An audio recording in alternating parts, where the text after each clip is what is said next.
5, 4, 3, 2, 1. We have ignition and liftoff of a Delta II rocket and WISE, searching for stars and galaxies never seen before.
I now declare NEOWISE decommissioned.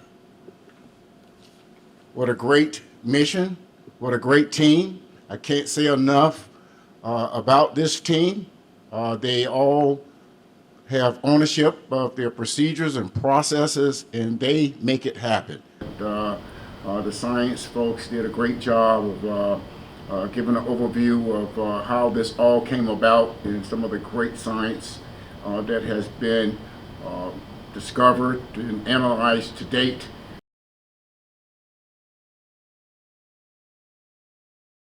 NEOWISE has taught us a lot about the small bodies in our solar system, the asteroids and the comets in particular. We've looked at the ratio of bright objects to dark objects. What I mean by that is some rocks are lighter colored, whereas others we now know are as dark as coal or printer toner. If you've ever accidentally cracked open a cartridge and gotten it on your hands, really dark stuff. About 30 to 40% of the asteroids that get close to the Earth turn out to be made of this very, very dark substance. So we've learned that from NEOWISE. Today happens to be the day that we're placing our spacecraft into hibernation mode. So in other words, we've stopped collecting science data and now we're going to stop talking to it. That's because the orbit is getting low and it's time to be done. We've learned a lot about how to find asteroids using a space telescope in real time. And we're going to apply that knowledge as we build the next one. So we're hard at work actually building the follow-on mission to NEOWISE, which is called the Near Earth Object Surveyor mission. And it's basically kind of taking the lessons that we learned from NEOWISE and then kind of building a bigger, better, badder version of it when it comes to finding asteroids.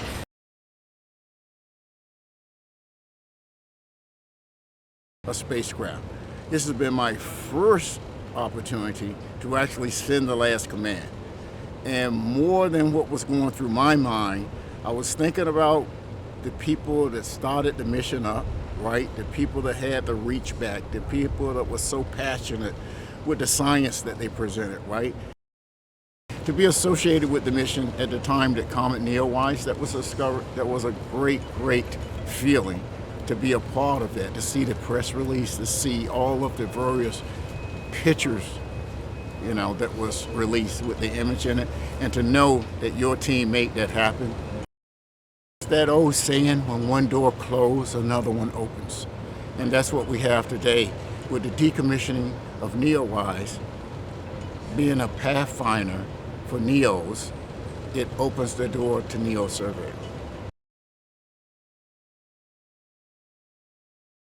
NEOWISE has revolutionized our understanding of the solar system.